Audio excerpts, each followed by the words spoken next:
권영주의 카 좋다.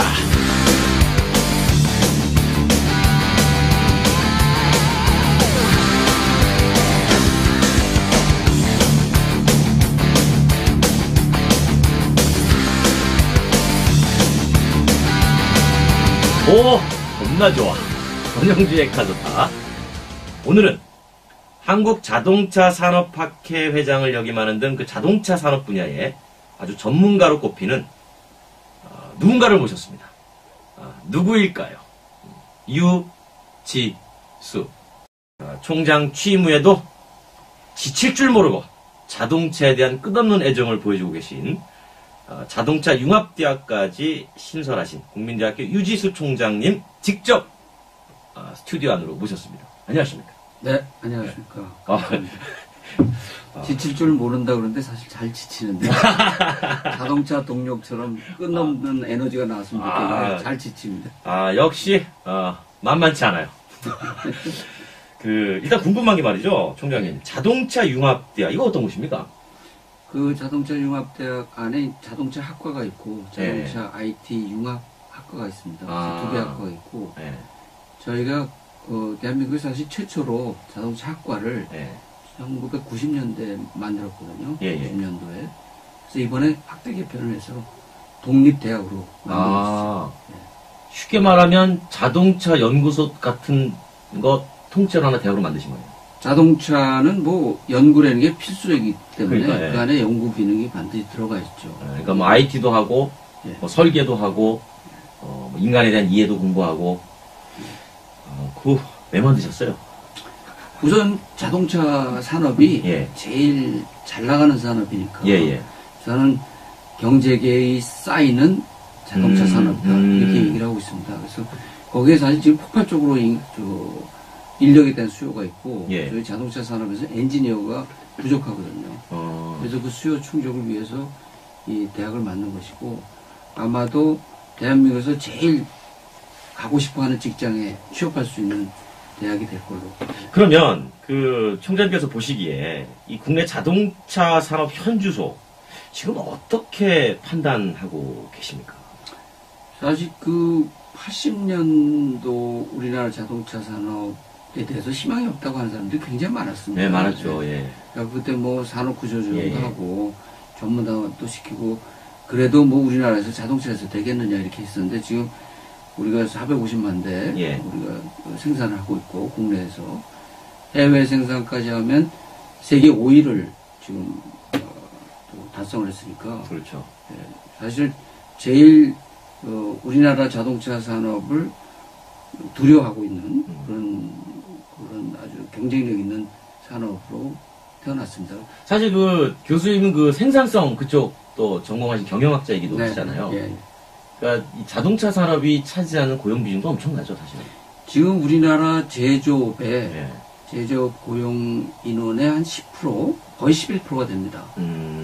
자동차 산업에서 고용을 창출하고 있고 GDP도 아마 3.3% 비중을 차지하고 있어요. 그럼 단일 산업으로는 가장 많이 차지하는 겁니다. 그러니까 우리가 뭐 철강도 있고 조선도 있고 반도체도 있지만 자동차 산업이 GDP에서 가장 많은 비중을 차지하고 있습니다. 그러니까 뭐 이런 얘기 하더라고요. 삼성전자 휴대폰 하나 만드는데 부속 몇 개 들어가느냐. 그런데 자동차 하나 만드는데 3만 개 이상 들어가니까. 그렇죠. 그 3만 개 제조사, 부품사만 따져도 엄청난 경제적 효과가 고용인원이 창출된다. 그러니까 산업 중에서 가장 그 산업의 계층이 깊은 산업이라고 그러죠.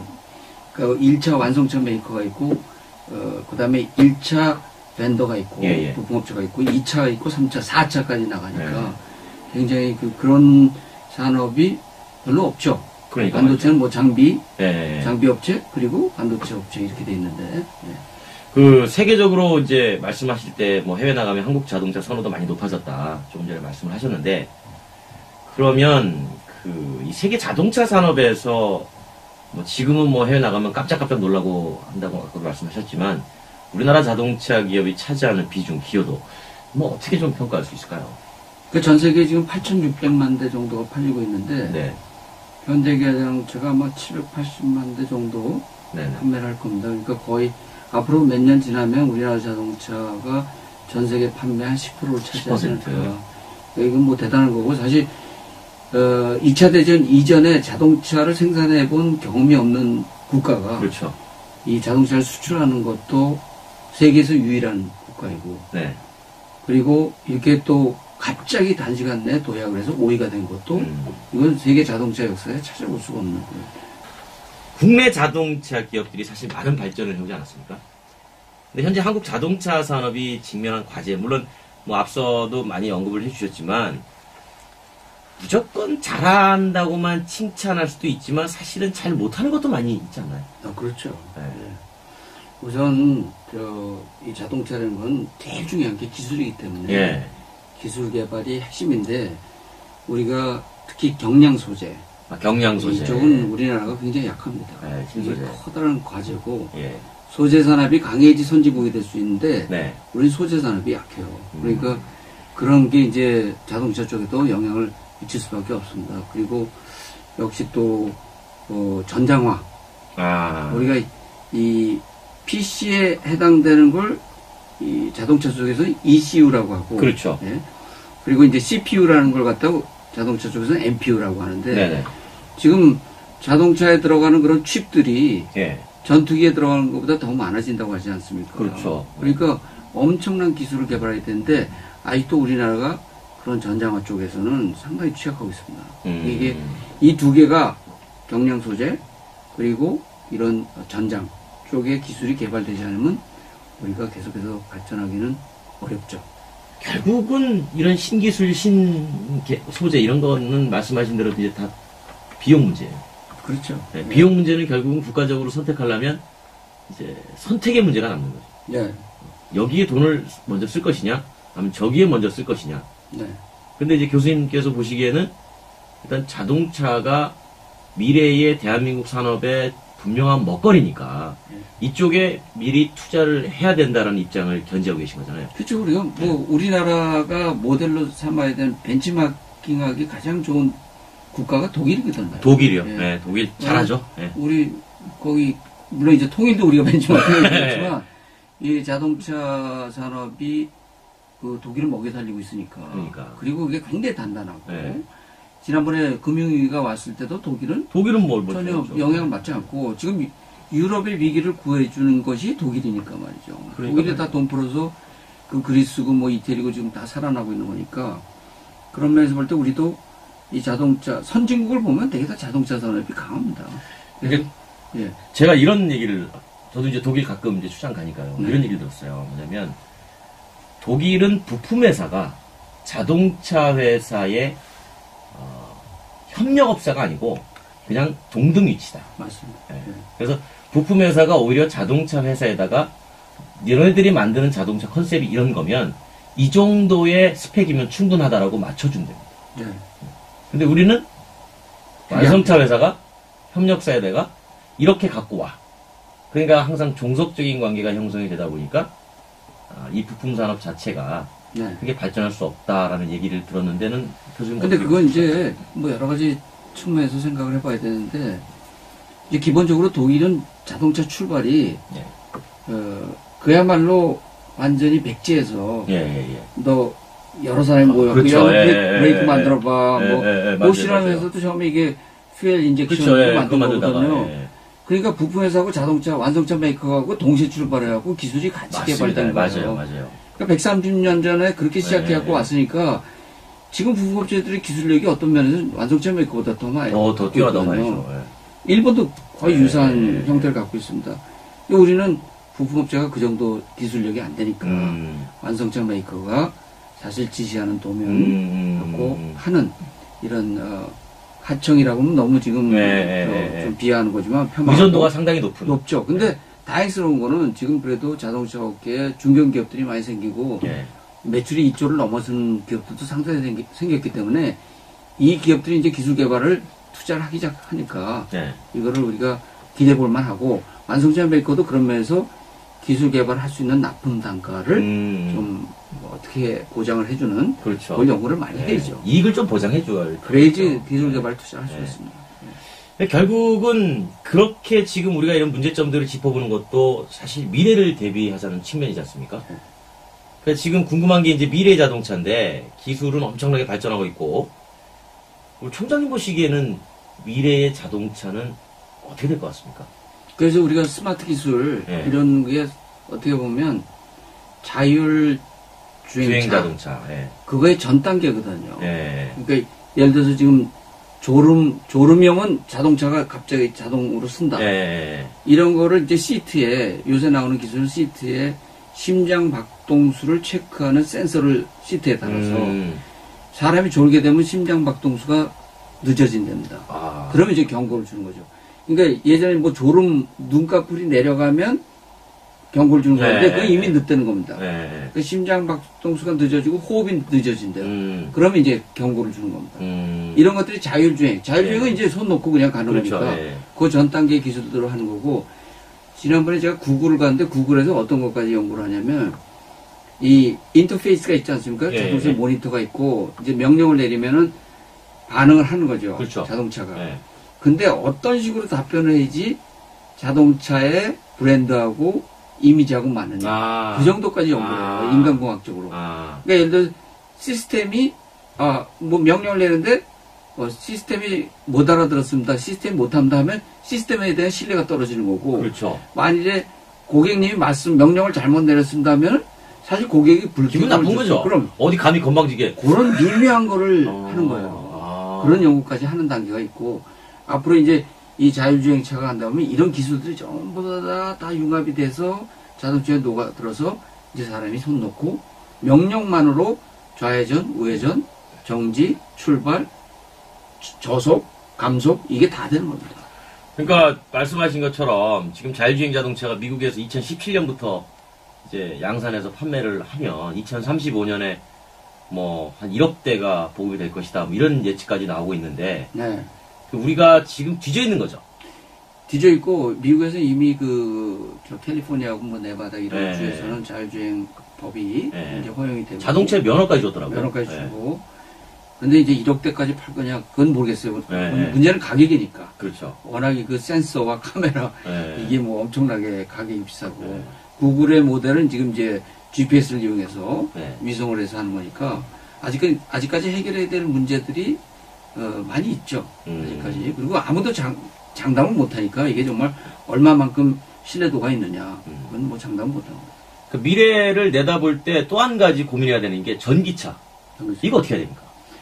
전기차는 사실 순수 전기차를 얘기할 때는 적어도 저는 우리나라에선 하기가 어려운 구조다 이렇게 얘기를 하고 있습니다. 정부에서 굉장히 지금 장려하고 있는데 일단은 전기 공급에 문제가 있어요. 우리나라는 전력이 부족한 겁니다.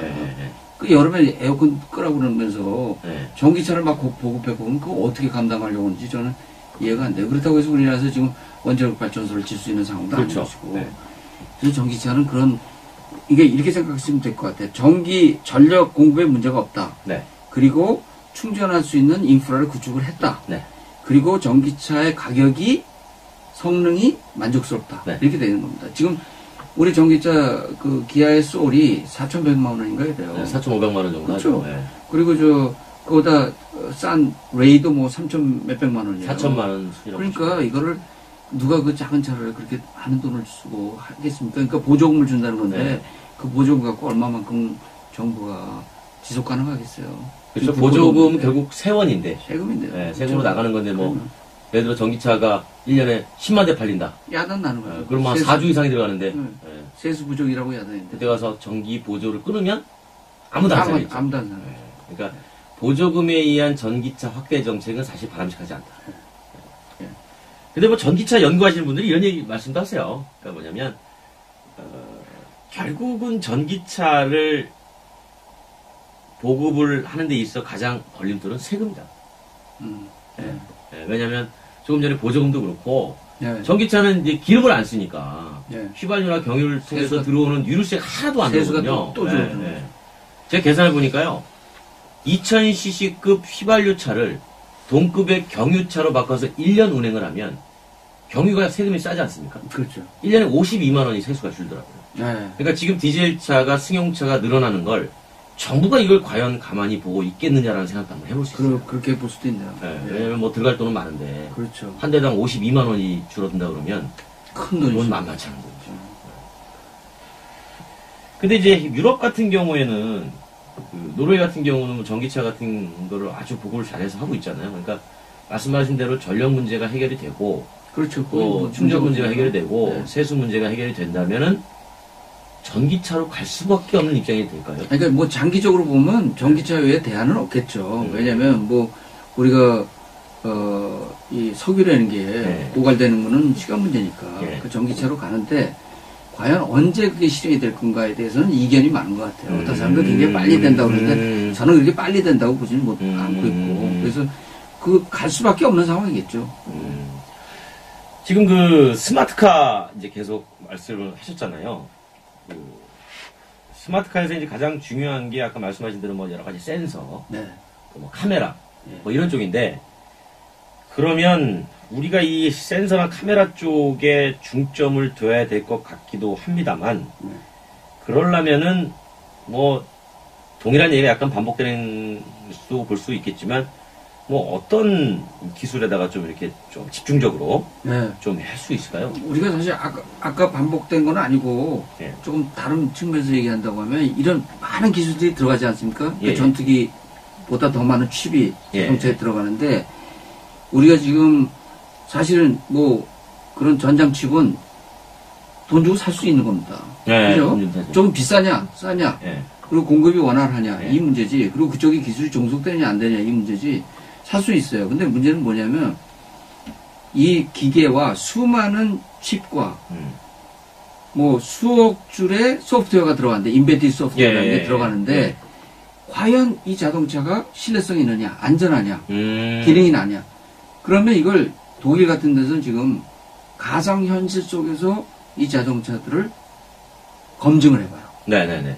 그 기술이 우리가 지금 떨어져 있어요. 아, 그러니까 시뮬레이션을 해보는군요. 나오기 전에. 해보는 거예요. 네. 그러니까 이 컴퓨터 쪽에서 요새는 하도 기술이 개발돼서 네. 모터를 갖다 놓고 케이블을 꽂아서 하면은 이 모터의 온도가 얼마 됐을 때 어떻게 반영하느냐. 아. 그걸 다 테스트할 수 있는 겁니다. 그러니까 가상현실 속에서. 아. 그 엑스인더 루프라는 용어를 쓰는데 예. 그게 우리가 뒤떨어져 있어요. 아. 그래서 제가 듣기로 했던 우리나라 자동차 엔지니어들도 독일 가서 그거 보고 경악을 했다는 겁니다. 아. 작년도에.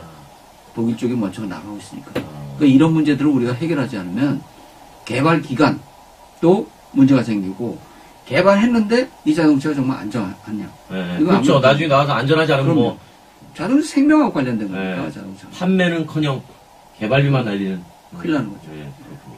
그런 기술이 우리가 지금 뒤떨어져 있습니다. 근데 그게 사실 자동차만 그렇게 스마트하게 나온다고 해서 그 세이프티 그러니까 안전 쪽에 이렇게 담보되는 것보다 도로나 이런 것들도 다 같이 이렇게 가야 되지 않습니까? 같이 가야 되고 네. 만약 지금 자율주행 쪽으로 간다고 하면은 그 인프라가 구축이 돼야 되죠. 네.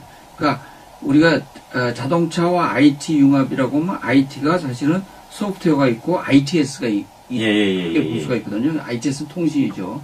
그러니까 이 통신망이라는 게 구축이 돼야 되는 겁니다. 네. 그렇지 않으면 자율주행이라든가 이런 안전한 운행, 예를 들어서 자동차가 약간 도로에서 밖으로 나갔을 때 네네. 어떤 데는 그 도로에 이제 선을 깔아서 네네. 그 경보음이 울리도록 하는 그런 기술도 지금 연구를 하고 있거든요.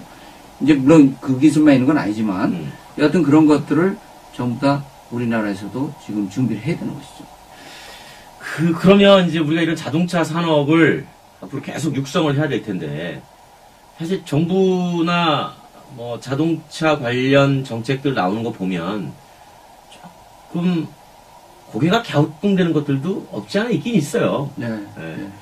이걸 왜 할까?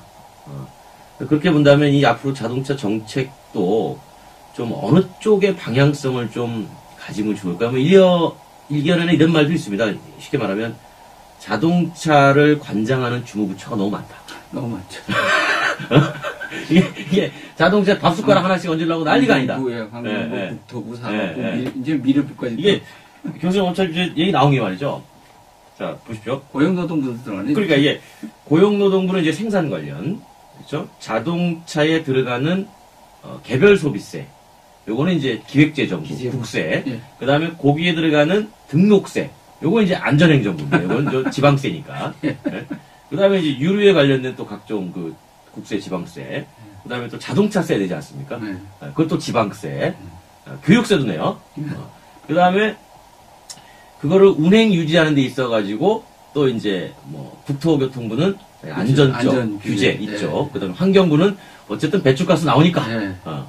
이게 뭐 안 거치는 곳이 없습니다. 그러다 보니까 오히려 우리가 일관되지 못한 정책으로 혼선을 일으키고 있다. 그렇죠. 네. 여기 대해서 어떻게 보십니까? 그래서 이게 우리 2012년에 오바마 대통령 같은 분은 자국 자동차 산업 보호하기 위한 뭐 정책들을 발표를 하고 네. 만일 중국에 덤핑을 하면 뭐 슈퍼몰을 뭐 네. 작동하겠다 이런 얘기도 하고 일본도 지금 2020년까지 자율주행을 고속도로를 만들겠다는 겁니다. 네네네. 그러니까 이게 사실 일본에서는요 도요타의 그 기술개발 동향하고 일본 정부의 기술개발 동향하고 똑같아요. 그러니까 얘들이 서로 사실 어떻게 보면 서로 상의해서 하는 겁니다. 그러니까 이게 정부가 기업들을 이렇게 밀어주고 있는데 우리는 정부가 대기업 밀어주면 이게 사회악으로 쓰고 있으니까. 근데 대기업만큼 또 대한민국에 고용 창출해주고 또 모든 사람들이 다 대기업 가고 싶어 하잖아요. 근데 거기를 밀어주면 또 욕을 먹는단 말이죠. 그게 굉장히 이율배반적인 게 있어요, 우리나라가. 아니, 그래서 합쳐가지고 아예 자동차 뭐 일본처럼 교통사고 하나 만들든지 자동차만 하는. 그렇죠. 네? 그 안에서 다 해결하자. 이런 얘기도 있더라고요. 그렇죠. 그래서 전에 누가 그 얘기를 꺼냈다가 사실 미국도 그런 거 통일되어 있는데. 그러니까 그 NHTSA나 그렇죠, 이런 데서 그렇죠. 그 도로 하지 않습니까? 도로 뭐라고 번역을 해야 되나? 국토교통부인가? 국토교통국인가? 뭐 그런 데서 하고 일본도 뭐 운수성에서 연비 같은 건 EPA인가? 네, EPA에서 하고 환경청에서. 그러니까 그런 어떤 환경이나 그런 것만 별개로 두고 나머지는 다 통일시켜서 좀 일관성 있는 방향으로 가져가자. 뭐 그런 얘기들이 계속 하고 있더라고요. 제가 보기엔 우리나라 통일보다도 정부 통합하는 게 더 힘들 겁니다. 제가 볼 때 산업자원부하고 국토교통부 둘이 통합하거든요. 자동차 하나 가지고. 자, 앞으로 한 번 더 우리가 또 이제 도약을 해야 될 텐데, 이제 마지막으로 우리 자동차 기업들이 쓴소리도 한번 해주세요. 네? 자동차, 뭐, 누군가 그랬었더라고요. 대학은 교육을 잘못하고, 네. 기업은 비판만 하지, 산학협력은 또 안 한다. 네. 이게, 아까도 제가 독일을 벤치마킹 해야 된다는 게 독일이 연구소, 대학, 기업, 이 네트워크가 정말 잘 됐어요. 어마어마하죠. 네, 어마어마해요. 그걸로 독일이 지금 그 제조 기반을 저렇게 유지하는 겁니다. 맞습니다. 우리도 이 새로운 파라다임 하에 새로운 파트너십 네트워크를 해서 그 안에 사실 부품업체도 다 들어가야 돼요. 부품업체 지금 엔지니어 부족해서 야단입니다. 그렇죠. 연구인력 부족해서 야단이에요. 우리 대학은 뭐가 있냐면 싼 임금의 대학원생들이 있어요. 걔네들이 시험 데이터, 이 데이터 테스트해서 데이터 수집하고 축적하는 걸 얘네들이 다 할 수 있는 겁니다. 독일에서 그렇게 하고 있어요. 독일이 그런 걸 도와주는 겁니다. 중소기업을. 오히려 학생들은 시습을 그렇죠. 할 수 있고 기회를 얻을 수 있고 기업은 큰 비용을 들이지 않고도 얼마든지 시험을 인증, 그렇죠. 검증을 할 수 있고 이런 게 우리가 필요한 건데 하여튼 잘 안 되고 있어요. 이거네요. 기업에게 우리 총장님께서 하시는 말씀은 뭐냐면 기업이 영리를 추구하는 건 당연하지만 하지만 영리를 추구해서 좀 많이 벌었으면 그 연구 개발 쪽에 산학연에 좀 많이 좀 풀어라. 아니에요. 그건 아니고. 아니에요. 딱 잘라서 아니에요. 컸다리지 컸다. 왜냐면 돈을 벌었어요. 하지만 선행기수가 미래를 위한 투자를 해야 된다.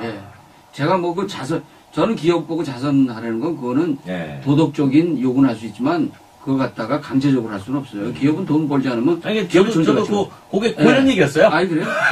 말을 좀 바꾸시는 것 같은데. 앞에 어드밴스드 글자를 빼먹은 겁니다. 알겠습니다.